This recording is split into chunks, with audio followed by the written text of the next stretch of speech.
जय हिंद मेरे प्यारे साथियों, एक बार फिर से आप सभी का बहुत बहुत स्वागत है आपके अपने यूट्यूब चैनल पर। तो आज हम लोग क्या चैप्टर 1 स्टार्ट कर रहे हैं, कंप्यूटर हिस्ट्री एंड फंडामेंटल। जो आने वाले exam, Delhi police, SI constable या वो हर एग्ज़ाम जिसमें कंप्यूटर से सवाल पूछे जाते हैं, वो आप सभी के लिए बहुत ही ज़्यादा इम्पोर्टेंट होने वाले हैं। और हर चैप्टर के बाद हम लोग इस चैप्टर पढ़ेंगे, वो चैप्टर से रिलेटेड जितने भी एमसीक्यू हैं वो एमसीक्यू को कंप्लीट करेंगे। तो चलिए स्टार्ट करते हैं। तो वीडियो स्टार्ट करने से पहले अगर आप चैनल पे नए हैं तो चैनल को सब्सक्राइब करके बेल आइकन प्रेस कर लीजिए। तो बढ़ते हैं। सबसे पहले हम लोग कंप्यूटर का इतिहास एवं मूलभूत अवधारणाएं। जो कंप्यूटर है, कंप्यूटर का शब्द की बात करें तो जो कंप्यूटर शब्द है ये एक कैसा लैटिन भाषा से है। और कंप्यूट शब्द से बना हुआ है। कंप्यूट का शाब्दिक अर्थ होता है गणना करना होता है, इसलिए कंप्यूटर को संगणक गणक कहते हैं। संगणक का अर्थ होता है यह इलेक्ट्रॉनिक उपकरण जिसका प्रयोग जटिल एवं सूक्ष्म गणना करने के लिए किया जाता है।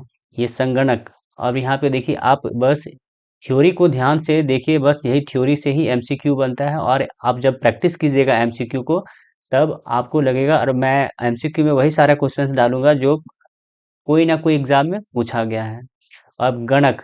गणक का मतलब होता है गणना करने वाला व्यक्ति। यंत्र को गणक कहते हैं। कंप्यूटर शब्द का प्रयोग सबसे पहले ब्रिटिश गणितज्ञ रिचर्ड शॉब ने 1833, ये सब जो डेट आ रहा है ये डेट को आप लोग याद रखिएगा। तो पहला कौन है, ये साइंटिस्ट है, ब्रिटिश गणितज्ञ गणितज्ञ है रिचर्ड शॉब। कब किया था? 1800 1613 में पहली बार कंप्यूटर शब्द का प्रयोग हुआ था। कंप्यूटर शब्द का प्रयोग उन्होंने गणक करने वाले व्यक्तियों के लिए किया था। आगे देखते हैं। आगे है कंप्यूटर की परिभाषा। कंप्यूटर की परिभाषा की बात करें तो कंप्यूटर एक स्वचालित इलेक्ट्रॉनिक उपकरण है जो गणितज्ञ जोड़ घटाव गुणा भागा या तुल्य तर्क के मतलब जैसे ग्रेटर देन लेस देन गणनाओं के लिए प्रयोग किया जाता है। तकनीकी रूप से कंप्यूटर शब्द का कोई फुल फॉर्म नहीं होता है। अगर तकनीकी रूप से बात करें तो कंप्यूटर का कोई भी फुल फॉर्म नहीं होता है। कंप्यूटर एक काल्पनिक फुल फॉर्म जो कि है common operating machine, particularly used for technology education and research. Computer एक डिवाइस है जो मानव निर्देशित अनुस्वर इनपुट डेटा को प्रोसेस करके करता है और उसे आउटपुट के रूप में प्रस्तुत करता है। अब यहाँ पे देख लेते हैं कंप्यूटर का आविष्कारक बोलिए, जनक बोलिए या फिर फादर। तो चार्ल्स बेबेज एक गणितज्ञ थे, दार्शनिक और प्रोफेसर हैं। प्रोफेसर या आविष्कारक थे। तो चार्ल्स बेबेज एक प्रसिद्ध और पहला डिजाइन डिफ जो उसने पहला जो डिजाइन किया था कंप्यूटर, वो डिफरेंस इंजन था। डिफरेंस इंजन को जो चार्ल्स बेबेज है 1822 ईस्वी में डिजाइन किया। इसका जो दूसरा महत्वपूर्ण डिजाइन था वो एनालिटिकल इंजन था। जो एनालिटिकल इंजन का डिजाइन इन्होंने 1813 में किया। चार्ल्स बेबेज ने कंप्यूटर के सिद्धांतों को स्थापित किया, इसलिए इन्हें कंप्यूटर का जनक कहा जाता है। ये आप तस्वीर देख सकते हैं, चार्ल्स बेबेज की तस्वीर है ये। अब यहाँ पे हम लोग आगे बढ़ते हैं। आगे देखते हैं mother of computer. Mother of computer के नाम से एडा लवलेस को जाना जाता है। यह पहली महिला है जिन्होंने प्रोग्रामर तथा प्रोग्रामिंग के माता के रूप में जाना जाता है। एडा लवलेस एक एनालिटिकल इंजन में पहला प्रोग्राम डाला था। इन्हें इन्हें दो अंकों की संख्या 0 और 1 प्रणाली, जिसे हम लोग बाइनरी प्रणाली के आविष्कारक के रूप में श्रेय दिया जाता है। एडा लवलिस की मुलाकात चार्ल्स बेबेज से 1833 ईस्वी में हुई। उस समय बेबेज अपने प्रसिद्ध एनालिटिकल इंजन पर काम शुरू किए थे। बेबेज ने एडा को उसके विचारों में गहरी रुचि रखते हुए देखकर उन्हें अपने काम में शामिल किया। 1882 में एडा लवलिस ने चार्ल्स बेबेज के एनालिटिकल इंजन के लिए एक एल्गोरिदम लिखी। अब हम लोग आगे देखते हैं मदर ऑफ कंप्यूटर के बाद कि कंप्यूटर साक्षरता दिवस पहली बार 2001 में मनाया गया। कंप्यूटर साक्षरता दिवस वो होता है एनआईआईटी के द्वारा मनाया जाता है, national institute of information technology के द्वारा कंप्यूटर साक्षरता दिवस दिवस मनाया जाता है? कंप्यूटर साक्षरता दिवस 2 दिसंबर को मनाया जाता है। इसका मनाने का उद्देश्य परिवर्तनशील विश्व के लिए साक्षरता को बढ़ावा देना तथा टिकाऊ और शांतिपूर्ण समाज की नींव का निर्माण करना। आगे बढ़ते हैं हम लोग। तो आगे में अब देखते हैं हिस्ट्री ऑफ कंप्यूटर। कंप्यूटर के इतिहास को जानेंगे तो सबसे पहले आता है एबकस। एबकस आता है। एबकस इसमें तार और गोलाकार मनके प्लास्टिक या धातु जो जो अंक के गणना करती थी। ये आप देख सकते हैं, इसमें तार लगा हुआ रहता था और इसमें गोल गोल जो दिख रहा है ये प्लास्टिक या धातु किसी का भी बना हुआ रहता है। इसको हम लोग एबकस बोलते हैं। एबकस का जो काम था वो जोड़ना, घटाना, गुना और भागा, ये चारों काम एबकस में किया जाता था। एबकस का जो शुरुआत है वो आज से लगभग 2500 से 300 वर्ष पहले चीन में हुआ था। यह संसार का पहला गणना करने वाला यंत्र है। एबकस का सर्वप्रथम प्रयोग प्राचीन बेबीलोन में हुआ था। आज भी इसका प्रयोग चीन, जापान जैसे देशों में किया जाता है। आधुनिक एबकस का आविष्कार टिम फेनमर ने किया था। एबकस के बाद जो दूसरा कंप्यूटर आया था वो था नेपियर बॉन्स। नेपियर बॉन्स यह दूसरा गणक यंत्र है जिसका आविष्कार स्कॉटलैंड में एक गणितज्ञ जॉन नेपियर ने 1617 ईस्वी में किया था। यह आपातकाल छड़ के सेट में हाथी दांत था, लकड़ी और धातु से निर्मित होता था। तो आप देख सकते हैं ये नेपियर बॉन्स की यहाँ पे तस्वीरें हैं। आगे देखते हैं नेपियर्स बॉन्स के बाद जो आने वाला कंप्यूटर था वो था पास्कलाइन। पास्कलाइन का निर्माण ये फ्रांस के एक गणितज्ञ ब्लेज पास्कल ने 1682 ईस्वी में किया। ईस्वी में प्रथम यांत्रिक गणना मशीन मतलब मैकेनिकल कैलकुलेटर। ये पहला मैकेनिकल कैलकुलेटर है जो देखने में आपको बिल्कुल हारमोनियम की तरह लगेगा। यह केवल जोड़ व घटाव कर सकता था, इसलिए इसे एडिंग मशीन भी कहा जाता था। इसका पहला यांत्रिक कैलकुलेटर भी कहा जाता है। यह मशीन घड़ी और ऑडोमीटर के सिद्धांत पर कार्य करती थी। और पास्कलाइन के बाद जो कंप्यूटर आया वो था डिफरेंस इंजन। ब्रिटिश गणितज्ञ चार्ल्स बेबेज ने 1822 ईस्वी में डिफरेंस इंजन का आविष्कार किया जो भाप से चलती थी तथा गणनाएं कर सकती थी। ये डिफरेंस इंजन की तस्वीर है। डिफरेंस इंजन के बाद चार्ल्स बेबेज की जो दूसरी कंप्यूटर आया जिसे हम लोग एनालिटिकल इंजन कहते हैं वो 1833 ईस्वी में चार्ल्स बेबेज ने डिफरेंस इंजन के विकसित रूप एनालिटिकल इंजन तैयार किया जिसे पहली यांत्रिक कंप्यूटर भी कहा जाता है। इसमें डाटा इनपुट आउटपुट के लिए पंच कार्ड का प्रयोग किया गया था। जो पहला यांत्रिक कंप्यूटर है वो मैकेनिकल कंप्यूटर था। और विश्लेषण इंजन जिसे हम लोग एनालिटिकल इंजन कहते हैं। तो ये एनालिटिकल इंजन की तस्वीर है। आगे बढ़ते हैं। आगे है के बाद हेलोरिथ जनगणना सारणी। ये है हेलोरिथ जनगणना सारणी। हेलोरिथ जनगणना सारणी जो अमेरिकी गणितज्ञ हारमैन हेलोरिथ द्वारा बनाया गया था 1889 में। अब इसका आविष्कार किया गया था जो कम समय में जनगणना की जो डाटा है वो संशोधित करने हेतु प्रयुक्त किया जाता था। इसमें इलेक्ट्रोमैकेनिकल पंच कार्ड मशीन के रूप में भी इसे जाना जाता था। इसमें पंच कार्ड पर स्टोर किए गए डेटा को पढ़ने में पंच कार्ड रीडर प्रयुक्त किया जाता था। इनमें मेमोरी के रूप में पंच कार्ड का आविष्कार किया। इसमें जो अब मेमोरी का भी यूज होने लगा किस रूप में, तो पंच कार्ड के रूप में। कम समय में जनगणना के डेटा को संसाधित करने हेतु 1896 में हार्लमैन हेलोरिथ द्वारा जो हेलोरिथ जनगणना सारणी का आविष्कार किया गया। अब यहाँ देखिए, ये आप अभी देखेंगे जो इसका जो हार्मैन हेलोरिथ द्वारा ट्यूबलेटिंग मशीन कंपनी, ये उनकी कंपनी थी। ये कंपनी में इसका निर्माण हुआ जो बाद में एक कंपनी का नाम बदल करके कंप्यूटिंग टैब्यूटिंग रिकॉर्डिंग मशीन CTRC कर दिया गया। फिर बाद में इसका नाम चेंज हुआ और जो 1924 में CRT कंपनी का नाम बदल करके IBM कर दिया गया। और IBM मतलब इंटरनेशनल बिजनेस मशीन, और अभी भी इस कंपनी का नाम IBM ही है। IBM आज पूरे विश्व में कंप्यूटर मैन्युफैक्चरिंग करने वाला सबसे बड़ी कंपनी है। कंप्यूटर का उपयोग करने वाला पंच कार्ड इसमें यूज करते थे मेमोरी के रूप में, तो वो पंच कार्ड जो है वो IBM के द्वारा बनाई गई थी। कैलकुले मैकेनिकल डिवाइस थी, जो जिसमें हम लोग क्या कर सकते थे, जोड़ सकते थे, गुना कर सकते थे, भागा कर सकते थे। इसके बाद जो कंप्यूटर आया वो था एबीसी।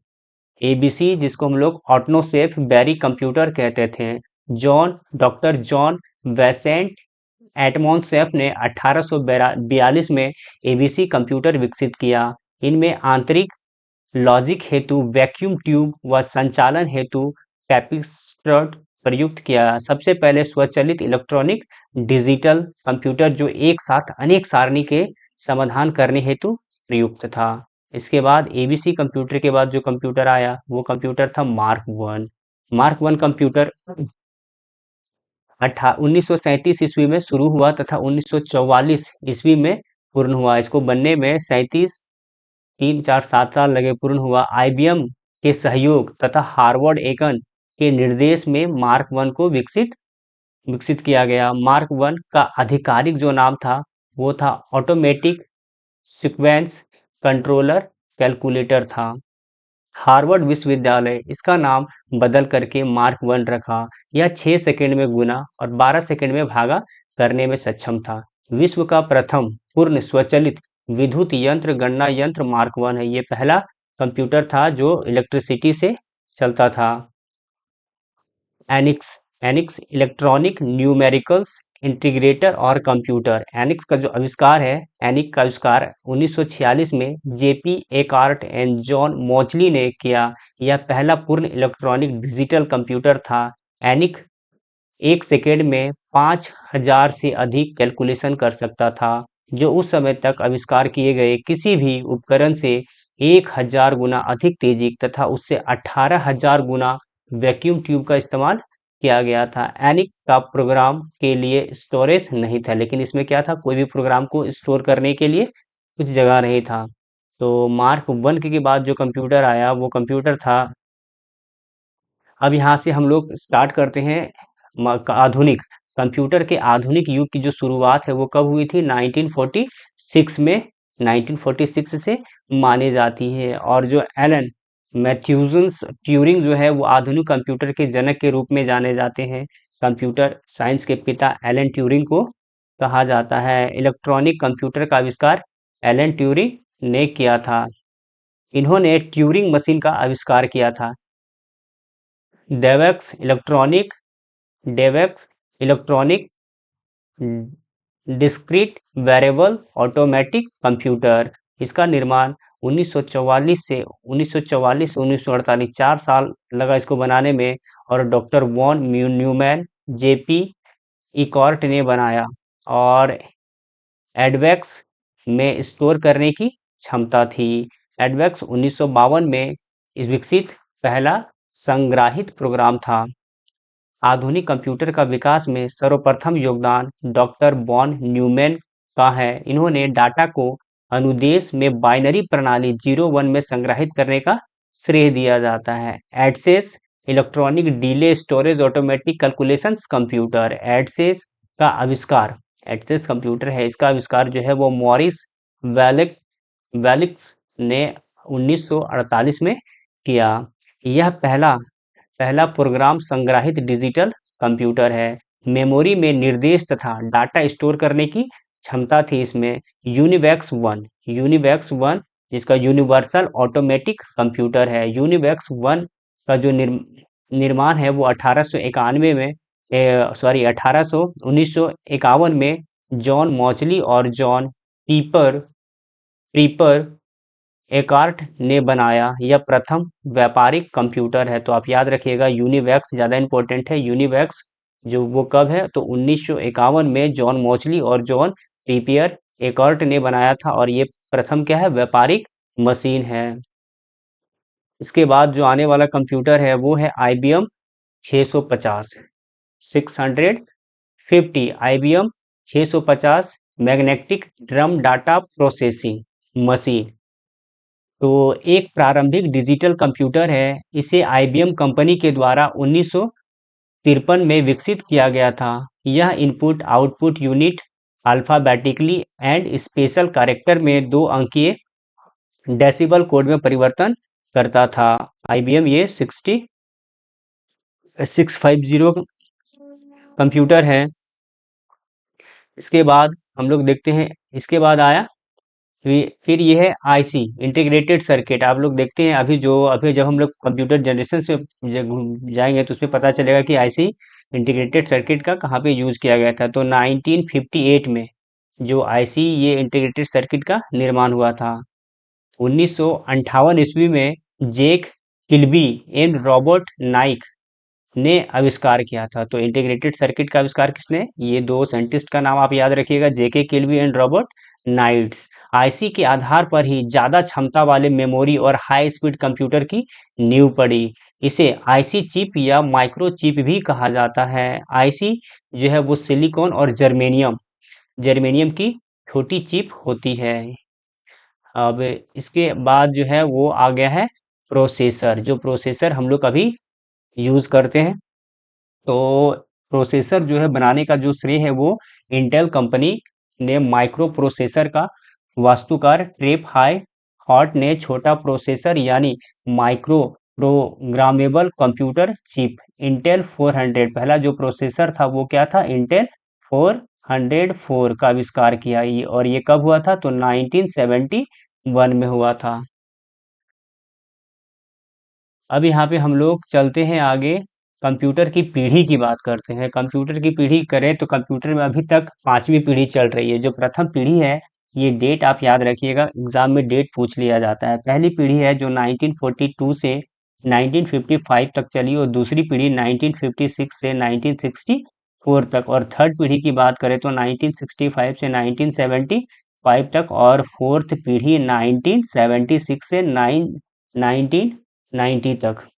अब यहाँ पे बात करते हैं जो फिफ्थ जनरेशन है, वो फिफ्थ जनरेशन 1990 से स्टार्ट हुआ और अब तक जो है वो फिफ्थ जनरेशन ही चल रहा है। तो अब एक का करके ये पांचों पीढ़ी को हम लोग एनालिसिस करेंगे। तो चलते हैं पहले पीढ़ी में। पहली पीढ़ी जो है वो 1942 से 1955 था, और पहली पीढ़ी में कंप्यूटर में जो यूज किया गया था वो था वैक्यूम ट्यूब, या इसे वॉल्व भी कहते हैं, का प्रयोग किया गया था।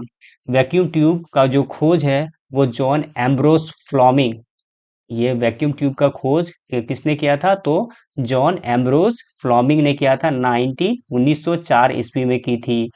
डाटा तथा सॉफ्टवेयर के भंडारण हेतु पंच कार्ड तथा पेपर टेप का प्रयोग किया जाता था। डाटा के लिए, डाटा भंडारण मतलब स्टोर करने के लिए पंच कार्ड और पेपर टेप का प्रयोग किया जाता था। कंप्यूटर में स्टोर के लिए मैग्नेटिक डम का प्रयोग किया जाता था। मैग्ने मशीन लैंग्वेज तथा लो लेवल लैंग्वेज मशीनी भाषाओं में प्रोग्रामिंग का प्रयोग होने लगा था। स्पीड जो था इसका वो कितना था? 10 नैनोमीटर। इसका कार्य करने की गति बहुत ही धीमी थी, और ये जो था बहुत अविश्वसनीय था। अविश्वसनीय मतलब कि उसमें गलती करने की क्षमता ज्यादा थी, तो वो अविश्वसनीय हो गया।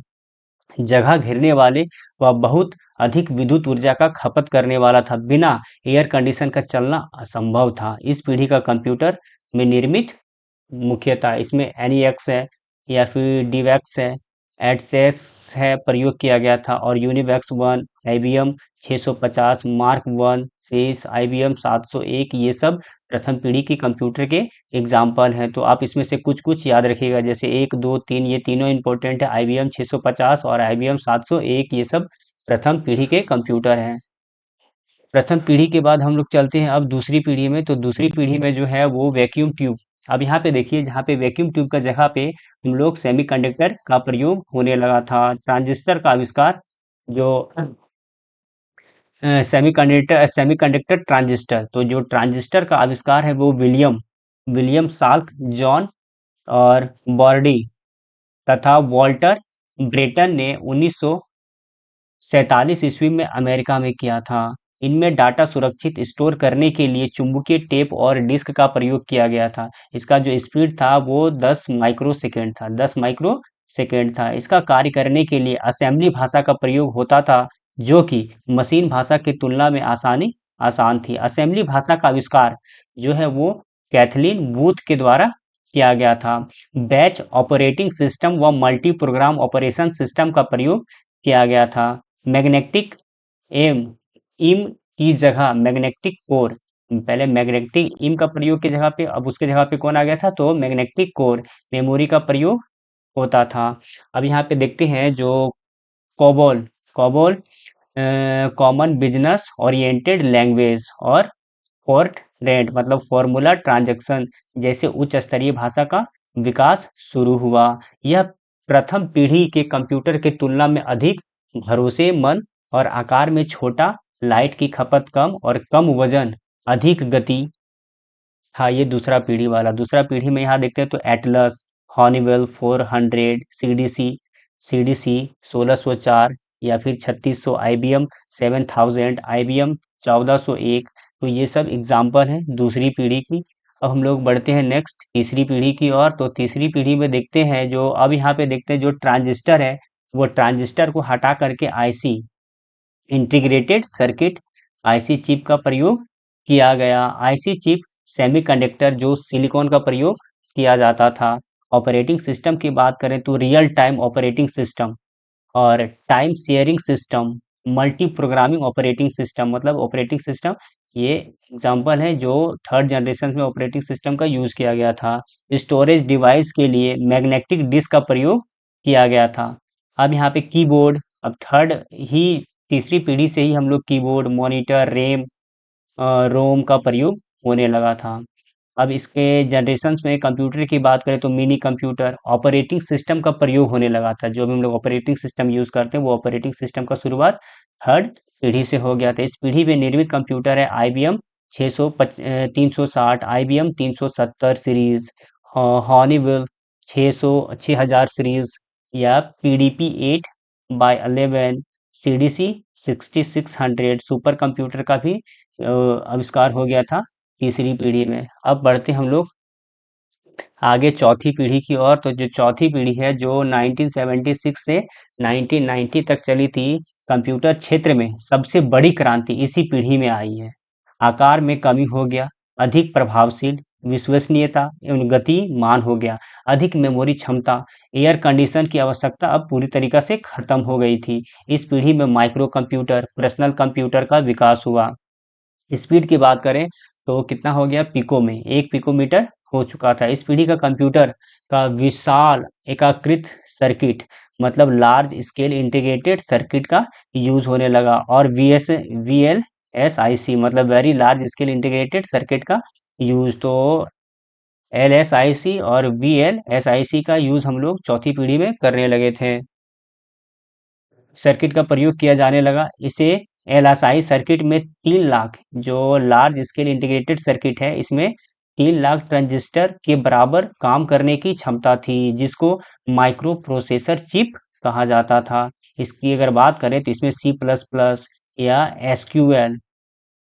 एसक्यूएल स्ट्रक्चर्ड क्वेरी लैंग्वेज या फिर HLL हाई लेवल लैंग्वेज का प्रयोग किया गया। इंटरनेट का विकास हुआ, इसमें LNA, MNA, WNA, Windows operating system, dose, ये सभी चीज चलने लगी थी चौथी पीढ़ी में। ये सब चौथी पीढ़ी से स्टार्ट हो गया था। अब चलते हम लोग पांचवी पीढ़ी में। तो पांचवी पीढ़ी की बात करें तो पांचवी पीढ़ी 1990 से लेकर के अब तक जो चल रहा है, इसमें कंप्यूटर में VLSI और ULSI AI तकनीक का प्रयोग किया गया है। आर्टिफिशियल इंटेलिजेंसी की सुविधा होने के कारण इसका निर्णय लेने की क्षमता स्वतः होती है। Parallel processor, super conductivity AI, voice recognizations, visual recognizations and features होते हैं। ये जो अभी फिफ्थ पीढ़ी की जो कंप्यूटर है उसमें स्टोरेज क्षमता की बात करें तो मेमोरी ऑप्टिकल डिस्क में होती है। मेमोरी जो है वो अब किस में होती है, ऑप्टिकल डिस्क में। इसमें बात करें तो उच्च स्तरीय भाषा जैसे C++, ASP, NET, जावा, पाइथन, ETC का यूज हुआ जाता है और ULSI ultra large scale integrated circuit का यूज किया जाता है। इसमें इंटरनेट मल्टीटास्किंग, एक से अधिक कार्य एक बार में करने का गुण है। मल्टीमीडिया साउंड ग्राफिंग, तो ये सभी और विभिन्न प्रकार के कंप्यूटर जैसे डेस्कटॉप, लैपटॉप, न्यू नोटबुक, ये सब पांचवी पीढ़ी के कंप्यूटर के एग्जाम्पल है। आगे हम लोग बढ़ते हैं। देखिए वीडियो थोड़ा सा लंबा हो जाएगा, लेकिन आप अगर एक वीडियो पूरा देखते हैं तो आपको इस चैप्टर से फिर दूसरा वीडियो देखने की जरूरत नहीं है। और हम ये आपको भरोसा दिलाते हैं कि फिर कंप्यूटर हिस्ट्री से आपको एक भी क्वेश्चन छूटने वाला नहीं है। आप जब पूरा चैप्टर को कंप्लीट करके एमसीक्यू कंप्लीट कीजिएगा तो आपको एमसीक्यू करने में खुद ही मजा आएगा। अब हम लोग देखते हैं आकार के आधार पर, on the base of size. आकार की बात करें तो सबसे पहले है मैक्रो कंप्यूटर। मैक्रो कंप्यूटर क्या है, तो ये इतना छोटा होता है कि इन्हें एक डेस्क पर या एक ब्रीफकेस में रख के रखा जा सकता है। इनमें माइक्रो प्रोसेसर का प्रयोग किया जाता है। इसका प्रयोग व्यापार, शिक्षा, स्वास्थ्य आदि क्षेत्र में किया जाता है। इनमें कंप्यूटर में इस कंप्यूटर में पीसी हो गया। पीसी, इस कंप्यूटर को पीसी मतलब पर्सनल कंप्यूटर भी कहा जा रहा है। सर्वप्रथम आईबीएम कंपनी के द्वारा विकसित किया गया था, जो दुनिया का पहला माइक्रो कंप्यूटर है, जिसे वर्ष 1972 में R2E द्वारा विकसित किया गया था। देखिए माइक्रो कंप्यूटर के एग्जाम्पल की बात करें तो यहाँ पे देख लेते हैं। माइक्रो कंप्यूटर में आपका यहाँ पे सबसे पहले डेस्कटॉप होता है। इन्हें इन्हें पर्सनल कंप्यूटर भी कहा जाता है तथा यह कंप्यूटर का सबसे ज़्यादा उपयोग चाला रूप है हो होने वाला रूप है। और यहाँ पे देखते हैं लैपटॉप। लैपटॉप को नोटबुक भी कहा जाता है। यह लैपटॉप का आविष्कार एडम ऑसबॉर्न लैपटॉप का जो आविष्कार है वो एडम ऑसबॉर्न ने 1981 में किया था। इसका नाम ऑसबॉर्न रखा गया था, बाद में इसका नाम लैपटॉप कर दिया था। लैपटॉप या फिर प्लैपटॉप प्लैपटॉप या लैपटॉप की तरह ही पोर्टवर्थ पर्सनल कंप्यूटर है। उसके बाद पैड का फुल फॉर्म होता है पर्सनल डिजिटल असिस्टेंट। यह भी एक प्रकार का पोर्टेबल कंप्यूटर है। फिर आता है टैबलेट कंप्यूटर। टैबलेट लैपटॉप की तरह समान है, पर टैबलेट ज़्यादा सुविधाजनक होता है। अब यहाँ पे हम लोग चलते हैं। इसके बाद जो आया दूसरा नंबर पे वो आता है मिनी कंप्यूटर का आकार में मेन फार्म से छोटा, लेकिन माइक्रो कंप्यूटर से बड़ा होता है। यह एक समय में कई प्रयोगकर्ता द्वारा प्रयोग किया जाता है। ये इसमें आ गया है ना, ये इमेज इसका नहीं होगा, किया जा सकता है। वर्तमान समय में इसका उपयोग सीमित हो गया है। अब जो मिनी कंप्यूटर के बाद कंप्यूटर है, वो कंप्यूटर को हम लोग बोलते हैं मेन फार्म कंप्यूटर की बात करें तो आकार बड़ा है और कार्य क्षमता भी अधिक है। अधिक स्टोरेज क्षमता इसमें होती है और इसका इस्तेमाल सर्वर कंप्यूटर की तरह किया जाता है। मेन फार्म कंप्यूटर का प्रयोग बड़ी बड़ी कंपनियों द्वारा खरीद बेची वस्तुओं का ब्यौरा, बैंक की डाटा, कर्मचारियों का डाटा, बिल तैयार करना या फिर blink data processing, identity industry आदि में किया जाता है। इसका एग्जाम्पल की बात करें तो IBM 360, IBM सिस्टम, IBM 704 पहला माइक्रो प्रोसेसर्स कंप्यूटर IBM 360 है। जेने एडमहॉल एम्डाहॉल को मेन फ्रेम कंप्यूटर का पिता कहा जाता है ना। जेने एम्डाहॉल, ये याद रखिएगा, ये एमसीक्यू में सवाल आपका आने वाला है। जेने एम्डाहॉल को मेन फार्म कंप्यूटर का पिता कहा जाता है। ये आप देख सकते हैं, मेन फार्म कंप्यूटर की तस्वीर यहाँ पे है। अब हम लोग आगे बढ़ते हैं। मेन फार्म कंप्यूटर के बाद जो है वो है सुपर कंप्यूटर। सबसे बड़ा आकार का, सबसे अधिक स्टोरेज और बहुत सारे सीपीयू, सबसे तेज स्पीड, सबसे ज्यादा विश्वसनीय। यह कुछ ही सेकंड में हजारों मनुष्यों के बराबर कार्य करने की क्षमता रखता है। सुपर कंप्यूटर का प्रयोग वैज्ञानिक और शोध प्रयोगशालाओं में मौसम की अविश्वसनीय भविष्यवाणी, अंतरिक्ष यात्रियों को भेजने, high level emanations on critical calculation आदि में किया जाता है। सुपर कंप्यूटर की गति फ्लॉपीज फ्लोटिंग पॉइंट ऑपरेटिंग पर सेकेंड में मापा जाता है। सुपर कंप्यूटर का आविष्कार वो सेमूर क्रे सेमूर क्रे ने किया था। पहला जो सुपर कंप्यूटर की बात करें तो वो CDC 6600 या इसी का नाम कैरी वन था। CDC 6600 1964 में CDC मतलब कंट्रोलर डाटा कॉरपोरेशन द्वारा निर्मित किया गया था। मेन फार्म कंप्यूटर सिस्टम की 6000 श्रृंखला का प्रमुख था। आमतौर पर पहला सफल सुपर कंप्यूटर माना जाता है। कैरी वन, जिसे जिसे रिसर्च द्वारा डिजाइन निर्माण किया गया था। इसे सर्वप्रथम लॉस ऑलमोस नेशनल लैबोरेटरी ने सन 1976 में सबसे पहले स्थापित किया गया था। गति की बात करें तो ये जो लॉस एलमोस नेशनल लेबोरेटरी में जो स्थापित किया गया था पहला कैरी 1 का, इसकी स्पीड की बात करें तो 160 एम फ्लॉपी डिस्क था।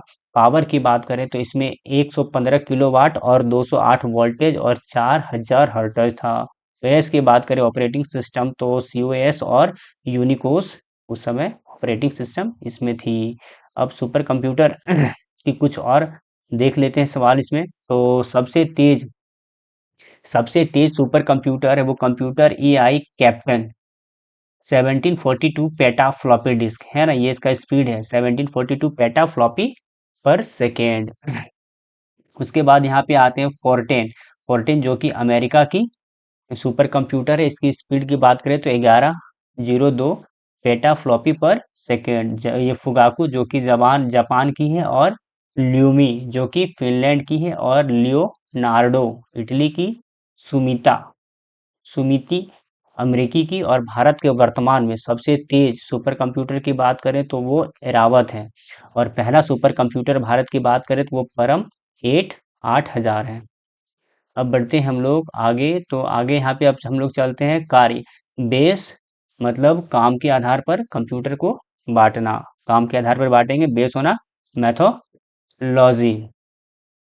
तो सबसे पहले आता है वो है एनालॉग कंप्यूटर। काम के हिसाब से बांटा गया कंप्यूटर को एनालॉग कंप्यूटर, डिजिटल कंप्यूटर और हाइब्रिड कंप्यूटर, तीन पार्ट में बांटा गया। तो हम लोग कभी पहले एनालॉग कंप्यूटर को देख लेते हैं। एनालॉग कंप्यूटर है इनका इस कंप्यूटर का प्रयोग भौतिकी मात्रा जैसे दबाव, लंबाई, तापमान, पारा आदि को मापकर उनके परिमाण अंकों को व्यक्त करता है। यह मुख्य रूप से वैज्ञानिक और इंजीनियरिंग क्षेत्र में प्रयोग किया जाता है, जैसे ही स्पीडोमीटर, भूकंप सूचकांक यंत्र और थर्मामीटर। ये क्या है?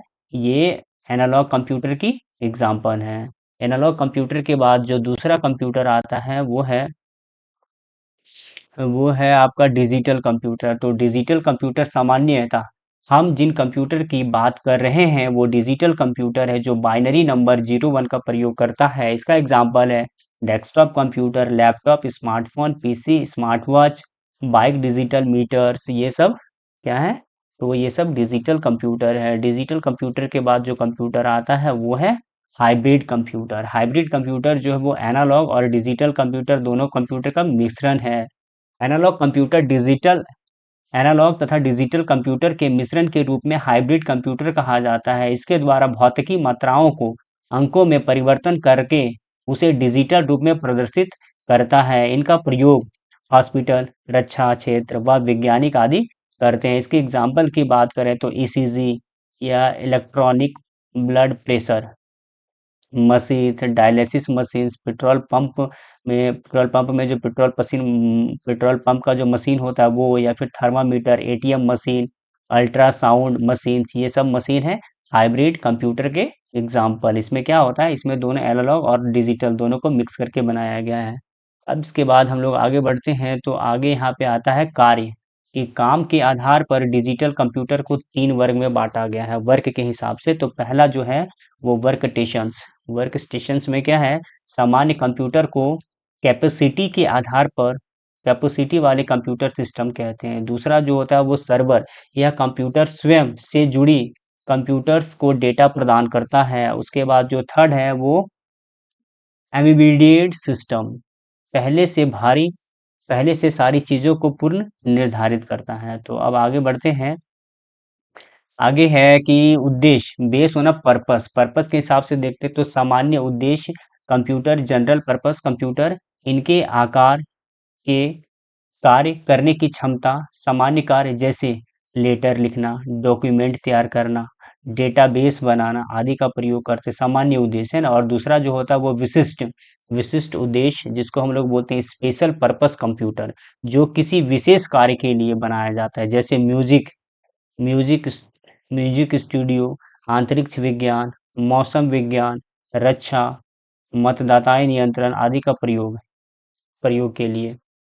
अब यहाँ पे देखते हैं इसके बाद जो है वो है कंप्यूटर की कार्य प्रणाली। तो कंप्यूटर का जो कार्य, कंप्यूटर सिस्टम की बात करें तो कंप्यूटर डाटा को सूचना में परिवर्तित करता है। क्योंकि यह प्रक्रिया कंप्यूटर के द्वारा होता है, इसलिए कंप्यूटर को इलेक्ट्रो डाटा प्रोसेसिंग ईडीपी कहा जाता है। कंप्यूटर को कृत्रिम बुद्धिमत्ता की संज्ञा दी गई है।